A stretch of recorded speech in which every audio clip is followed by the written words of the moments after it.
আসসালামু আলাইকুম রহমতুল্লাহ। আশা করি সবাই ভালো আছেন। তো প্রিয় দর্শক, আজকে ছোট্ট বিষয় নিয়ে আলোচনা করব যে বাংলাদেশে কি পরিমাণ পাট উৎপাদন হতে পারে বা কত মেট্রিক টন পাট হতে পারে।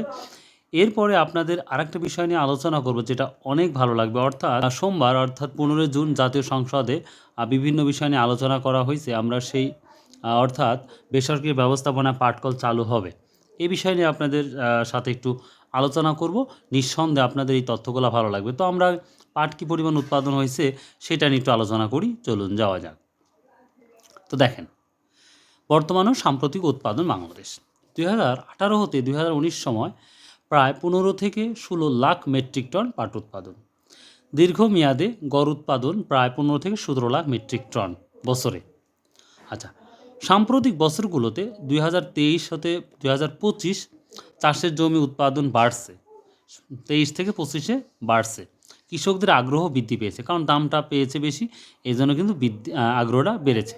এবার আমরা যদি যাই 2026 সালের সম্ভাব্য উৎপাদন প্রক্ষেপণ কি বর্তমান ট্রেন্ড অনুযায়ী 2026 সালের বাংলাদেশ পাট উৎপাদন হতে পারে আনুমানিক একটা আমি কিন্তু ধারণা দিয়ে দিচ্ছি 16 হতে 18 লাখ মেট্রিক টন, যা 1.6 বা 1.8 মিলিয়ন টন হতে পারে। আচ্ছা, কেন এই পরিমাণ হতে পারে সেটারও আমি একটা ধারণা দিয়ে দিচ্ছি আপনাদের। চাষের জমি বাড়ছে, এবার পাট উৎপাদনের জমি কিন্তু বেড়েছে। বিভিন্ন জেলা যেমন রাজশাহী গত বছরের উৎপাদনের প্রায় দ্বিগুণ হয়েছে। আমি আবার বলছি, বিভিন্ন জেলার অনুপাতের যেমন রাজশাহীতে গত বছরের উৎপাদনের প্রায় দ্বিগুণ হয়েছে আমাদের রাজশাহী। আচ্ছা, এটা কারণ হচ্ছে ভালো দাম, কৃষকের আগ্রহ, ভালো দাম বাড়ছে, আমাদের কৃষকের আগ্রহটা বেড়েছে। গত কয়েক বছর ধরে লাভজনক হওয়ার পাট চাষ বাড়ছে, অর্থাৎ লাভজনক কিন্তু আমরা এই অর্থাৎ 25-26 এটাতে কিন্তু আমরা পর্যাপ্ত পরিমাণ দাম দেখেছি, সর্বোচ্চ 5,500 পর্যন্ত দাম দেখেছি। সেই আশায় কিন্তু আমরা কৃষকেরা বুক বেঁধে আবার পাট চাষ করতেছি। জানি না এবার কেমন হবে। সরকারি উদ্যোগও আগ্রহ প্রকাশ করতেছে। যেমন আমি ইমলাদিন আগে একটা ভিডিও তৈরি করেছিলাম আপনাদের বীজ বিনামূল্যে দেওয়ার উপজেলা থেকে। যাই হোক, উন্নত বীজ, আধুনিক প্রযুক্তি, উৎপাদন বৃদ্ধির প্রকল্প চলছে।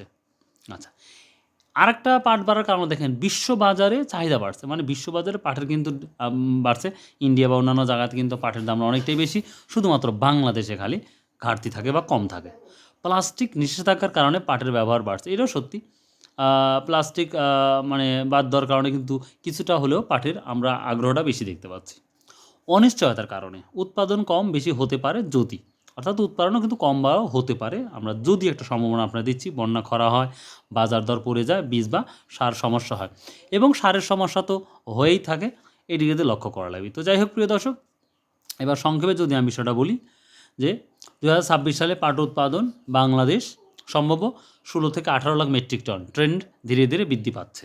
অর্থাৎ 16 থেকে 18 লাখ মেট্রিক টন সম্ভবত বাংলাদেশে এত মেট্রিক টন আমরা আশা করা যাচ্ছে ইনশাল্লাহ এবার পাট পাবো। আশা করি বিষয়টা বুঝতে পেরেছেন। তো প্রিয় দর্শক, আর একটা কথা বলি, আমি চেষ্টা করব আমাদের কোন কোন জেলায় পাট বেশি হয়, যেমন ফরিদপুর জেলা, নাটোর বা অন্যান্য জায়গায় যেই কী পরিমাণ পাট হয়েছে সেটার একটা ধারণা দেওয়ার চেষ্টা করবো ইনশাল্লাহ। যদি ভালো লাগে অবশ্যই কমেন্ট করে জানাবেন। তো প্রিয় দর্শক, এবার আরেকটি মূল কামে চলে যাই। আমাদের বাংলাদেশে হচ্ছে 2026 ডিসেম্বরে কী কী পদক্ষেপ নিচ্ছে, আমরা 15 তারিখে আমরা পেয়েছি, সেটা নিয়ে আলোচনা করি। দেখুন, বেসরকারি ব্যবস্থাপনায় পাটকল চালু হবে। দেখেন, নিজস্ব প্রতিবেদক, আচ্ছা, প্রকাশ 16 জুন 2026, আপডেট 16 জুন। আচ্ছা, এখানে আমি ছোট্ট করে যেটা আপনারা দেখেছেন, আমি একটু যদি বড় করি তাহলে ভালো হবে আপনাদের।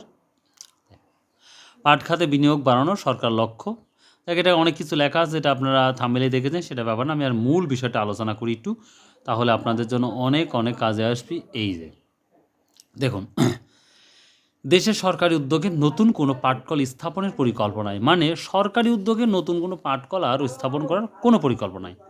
পাট খাতে সরকারের নীতি সহায়তা ও বিনিয়োগ বান্ধব পরিবেশে নিশ্চিত করে বেসরকারি খাতের অংশগ্রহণকে উৎসাহিত করাই সরকারের মূল লক্ষ্য। অর্থাৎ সরকার আর কোনো পরিকল্পনা স্থাপন করবে না, তবে বেসরকারিভাবে খাতের অংশগ্রহণ করে উৎসাহিত করার সরকারের মূল লক্ষ্য এটা করতেছে। তবে এখানে একটা নেগেটিভ বিষয় আমি দেখি, যে যখন আমরা অন্যের কাছে দেবো ওই বিষয়টা বেসরকারি, তখন অনেক সময় দেখি আমরা পাটকল খুব ভালো চলে, আবার অনেক সময় দেখি যেটা নর্মাল হয়ে যায়। তো যাই হোক, দেখেন সোমবার 15 জুন জাতীয় সংসদে জামালপুর 3 আসনের সংসদ সদস্য মোহাম্মদ মুস্তাফিজুর রহমান বাবুলের লিখিত প্রশ্নের জবাবে এ তথ্য জানান বস্ত্র ও পাটমন্ত্রী খন্দকার আব্দুল মুক্তাদির। এদিন বিকেল 3টায় শুরু হওয়া সংসদের অধিবেশনে সভাপতি করেন স্পিকার মেজর অবসরপ্রাপ্ত হাফিজ উদ্দিন আহমদ বীর বিক্রম। আচ্ছা, এখানে অবসরপ্রাপ্ত বললাম, জানি না এখানে সেভাবে লেখা আছে, যাই বললাম, যদিও মিস্টেক হয়ে থাকে অবশ্যই আপনারা কমেন্ট করে জানিয়ে দেবেন কী হওয়া উচিত ছিল এখানে। বস্ত্র ও পাটমন্ত্রী খন্দকার আব্দুল মুক্তাদির খবরের কাগজে বলেন, অর্থাৎ যে পত্রিকা খবরের কাগজ, এটাতে জানান বন্ধ পাটকল চালু হলে দেশের কর্মসংস্থান বাড়বে, রপ্তানি আয় বাড়বে, এতে সমগ্র অর্থনীতিতে ইতিবাচক প্রভাব পড়বে। মাশাআল্লাহ। আচ্ছা, সংসদে পাটমন্ত্রী বলেন বাংলাদেশ জুট মিল কর্পোরেশনের বিজিএমসি আওতাধীন 25টি মিলের মধ্যে বেসরকারি ব্যবস্থায় 9টি মিল চালু আছে। 25টির মধ্যে কয়টি আছে? মাত্র 9টি। সরকার ঘোষিত 31 দফার আলোকে বাকি মিলগুলোও বেসরকারি ব্যবস্থাপনায় ডিসেম্বরের মধ্যে চালু করা সম্ভব হবে বলে আশা প্রকাশ করছি।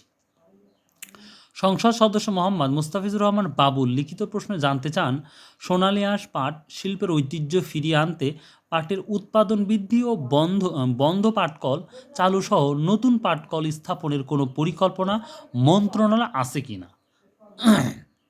জবাবে মন্ত্রী আরও বলেন, সোনালী আঁশ পাট শিল্পের ঐতিহ্য ফিরিয়ে আনার জন্য পাটের উৎপাদন বৃদ্ধির লক্ষ্যে সরকার উন্নত প্রযুক্তি নির্ভর পাট ও পাট বীজ উৎপাদন এবং সম্প্রসারণ শীর্ষক প্রকল্প বাস্তবায়ন করলে তো ভালোই হয়।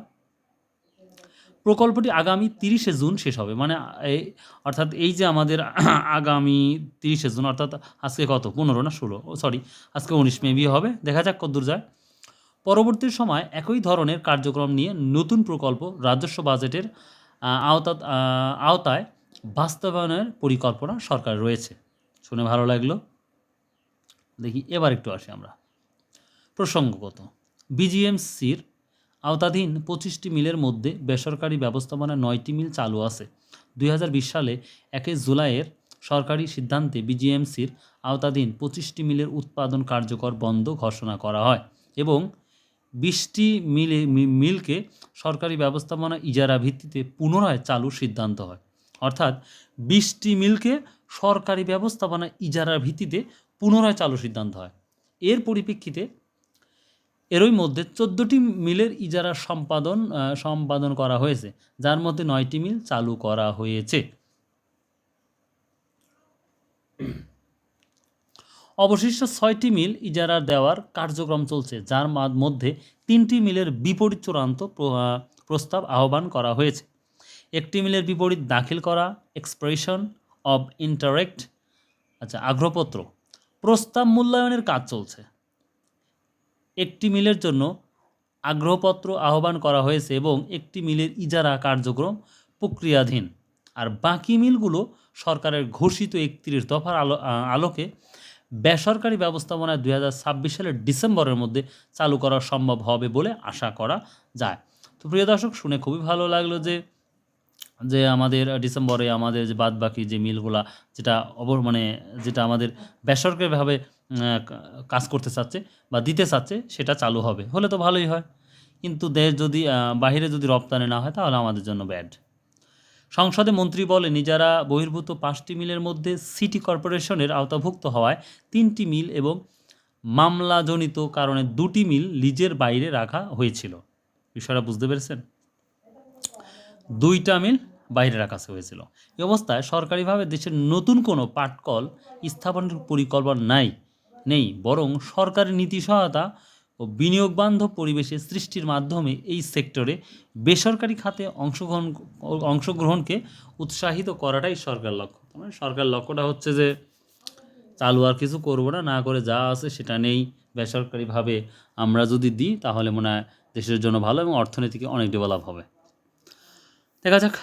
বস্ত্র পাট মন্ত্রণালয় প্রতিবেদন বলা হয়েছে, সরকার দীর্ঘদিন বন্ধ থাকা সরকারি পাটকলগুলো বেসরকারি ব্যবস্থাপনা, ইজারা বা চুক্তির মাধ্যমে পর্যায়ক্রমে পুনরায় চালুর উদ্যোগ নিয়েছে। নতুন করে আর সরকারিভাবে পাটকল স্থাপন না করে বন্ধ থাকা মিলগুলো চালুর লক্ষ্যে বেসরকারি খাতের অংশগ্রহণকে উৎসাহিত করা হচ্ছে।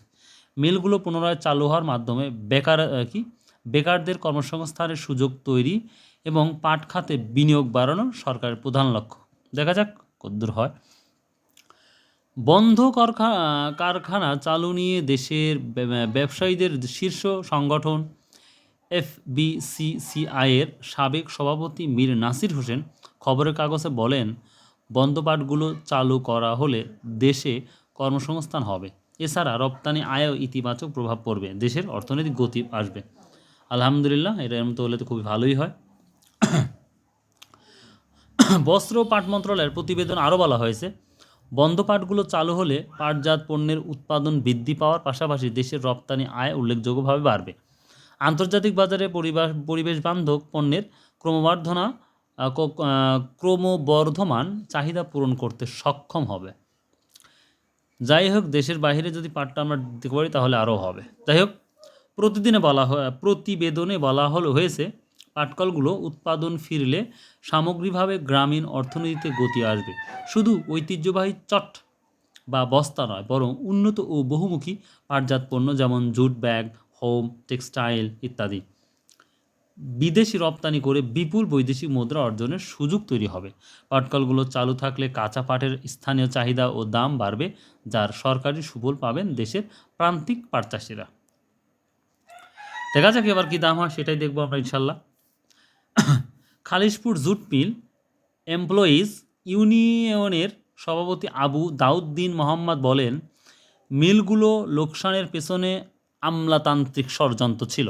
যখন পাট কেনার মৌসুম তখন মিলগুলো টাকা দেওয়া হতো না, মিলগুলোকে টাকা দেওয়া তখন কি হতো না। তিনি আরও বলেন, পাট কিনে লাভ করতে না পারলে বিক্রি করে কিভাবে লাভ করবেন। বাংলাদেশ জুট মিল কর্পোরেশন বিগত দিনে যে টেন্ডার দিয়েছে তাতে কয়েকটি মিলের সব যন্ত্রপাতি নিয়ে যাওয়ার পর এখন ভবনের ইট খুলে নেওয়া হচ্ছে। হাই রে বাংলাদেশ! ফলে ভবিষ্যতে এই মিলগুলো চালু করতে হলে সব যন্ত্রাংশ পরিবর্তন সহ নতুন অবকাঠামো তৈরি করতে হবে। রে বাবা রে বাবা, আবার তো কোটি কোটি টাকার খেলা। যাই হোক প্রিয় দর্শক, এই তথ্যগুলো যদি নিঃসন্দেহে ভালো লাগবে আশা করা যায়, হয়তো সামনে আপনাদের জন্য এই তথ্যগুলো কাজে আসবে। পাটকল সিবিএ সংগ্রাম পরিষদের যুগ্ম আহ্বায়ক খলিলুর রহমান খবরের কাগজে বলেন, বেকার হয়ে যাওয়ার শ্রমিকদের কেউ দিনমজুর কাজ করে, অনেকে কোনো কাজ পায়নি, কেউ তাদের ছেলেমেয়ে বিয়ে দিতে পারছে না। যারা মিল বন্ধের সময় এককালীন সামান্য কিছু টাকা পেয়েছেন তাদের মধ্যে সবাই এখন খুব খারাপ অবস্থা আছে। তারা একটা অবস্থার মধ্যে ছিল, এখন মাঝপথে অন্য কাজ পাওয়াও তাদের জন্য দুষ্কর হয়ে গেছে। খলিলুর রহমান বলেন, আমরা সরকারকে বলেছি রাষ্ট্রীয়ত্ব পাটকলগুলো রাষ্ট্রীয়ভাবে চালাতে হবে। বিগত দিনে সরকারি সদিচ্ছার অভাবে রাষ্ট্রায়ত্ত পাটকল বন্ধ হয়, তবে এখন সম্ভাবনা হারিয়ে যায়নি। যে মিলগুলো বন্ধ হয়ে গেছে সেগুলো মেশিনপত্র আধুনিকতা করতে হবে। সব মেনে নিলাম, খুব সুন্দর কথা বলেছে বা আমরা দেখতে পাচ্ছি। তবে ব্যাপারটা হচ্ছে যে নতুন করে আবার পাটকল যদি চালু করে এবং যন্ত্রাংশ মানে বিক্রি হয়ে গেছে বা ইট পর্যন্ত খুলে গেছে কিছু কিছু পাটকলের, এখন এটা ভাবে যদি আবার নতুন করে যদি আমরা চালু করি এটা ঠিক আছে, তবে সেই ক্ষেত্রে দেখা যাচ্ছে যে আবার যন্ত্রাংশ কিনতে হবে, এবার কোটি কোটি টাকার আবার খেলা। জানি না যদি এই টাকাটা যদি সুপথে ব্যবহার করা যায় বা দেশের কল্যাণের জন্য যদি ব্যবহার করা হয় তাহলে নিঃসন্দেহে দেশের জন্য অনেক ভালো, মানুষের জন্য ভালো, আমাদের যারা প্রান্তিক কৃষক তাদের জন্য ভালো। তো ভালো থাকবেন, সুস্থ থাকবেন। ইনশাল্লাহ আমি আগামী রবিবার একটা ভিডিও নিয়ে আসবো ইনশাল্লাহ আপনাদের, যে আমাদের ফরিদপুর, নাটোর, বাংলাদেশে কোন কোন অঞ্চলে বেশি পাট হয় এবং এই অঞ্চলের কত মেট্রিক টন পাট হতে পারে একটা সাধারণ ধারণা নিয়ে আসবো ইনশাল্লাহ। আর দাম কী হবে এখন পর্যন্ত বলা যাচ্ছে না। তো বর্তমান সময় দামটা যদি সহজ করে বলি 46, 47 থেকে শুরু 48, 49, হয়তো 2-1 5 থাকতেও পারে, নাও পারে। তো এই তো পাটের অবস্থা। সো বাই আল্লাহ হাফেজ। আসসালামু আলাইকুম ওয়া রাহমাতুল্লাহ।